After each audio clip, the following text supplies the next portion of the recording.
Good evening and thank you for joining us. We're going to begin with the staggering and rising death toll tonight from 100 wildfires that are now raging across 11 western states. And as we come on the air, at least 17 people have been killed by the blazes. Dozens more are still missing in Oregon, where tonight sources tell CBS News the flames are so intense they are bracing for the possibility they won't have enough resources to try and handle the dead.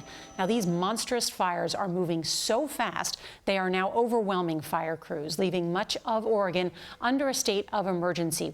1 in 10 people there are now under evacuation orders. And tonight, the toxic smoke and ash spewing from the growing blazes has made the air quality in Portland and San Francisco the worst in the world. It is so bad that people in the Bay Area are being told to stay inside as fires continue to decimate hundreds of thousands of acres nearby. And in some places, the smoke is so thick, it is impossible to even see the scope of the devastation. And it all comes on a day, September 11th, already marred by the memory of the terror attacks in New York, Washington, and Pennsylvania.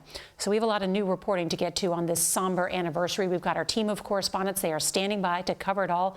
CBS's Carter Evans is going to lead off our coverage tonight from the scene of one of the largest wildfires in California history. Good evening, Carter. Good evening, Nora. When the fire raced through here, it burned so hot, the only thing left standing is the chimney. But it's not just these homes. The devastation is all across the western U.S. Home after home, block after block, town after town. The amount of destruction is staggering. Now flames are closing in on the suburbs of Portland, Oregon, where there's a state of emergency. Officials say they're now preparing for a mass fatality incident. As of now, there are early reports from our state police that there are dozens of missing persons related to the fires. In Oregon, 500,000 are under evacuation orders, more than 12% of the state's population. Those fires are also creating choking smoke all up and down the West Coast, from Los Angeles to Seattle. The worst air quality in the world is now in Oregon. And in California, this fire north of Sacramento is now the largest in state history. In the town of Berry Creek, California. This used to be a lakeside community full of beautiful homes nestled in the woods. You look around here now, though, and everything is gone. These homes have been incinerated. This man lost his house 2 years ago in the Camp Fire. This week, his new house burned down. It hurts more this time, I think, than last time, being that we're starting to rebuild our life and getting things back together again and having to rebuild is rather devastating.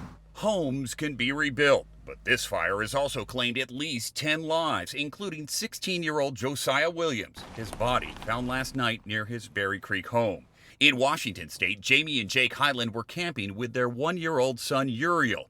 They couldn't make it to a nearby river in time. How long were they on the shore? It was probably over 48 hours. The parents suffered severe burns. Uriel died, and Jamie also lost her unborn child.